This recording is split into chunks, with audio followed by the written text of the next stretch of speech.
Ne nuk lëvizim nga këtu pa shkuar Erion Velia i para drejtësisë. Një hajdut i kapur me duart në xhepat e qytetarëve të Tiranës.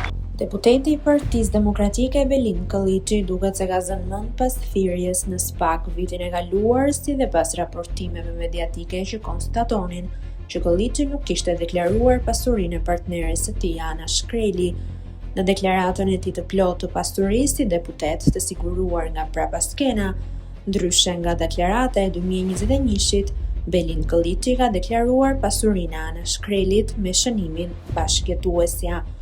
Zonja Shkreli deklaron një apartament 127 m2 bler në 2023 me vlerë 105.000 euro, me burim kursime.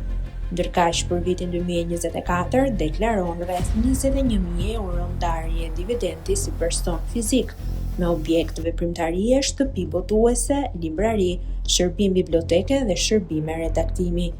Ana Shkreli rezulton se ka përfituar edhe para publike nga disa ende shtetërore si person fizik, konkretisht nga Qendra Kombëtare e Librit dhe Leximit dhe Zyra e Administrimit të Buxhetit Gjyqësor.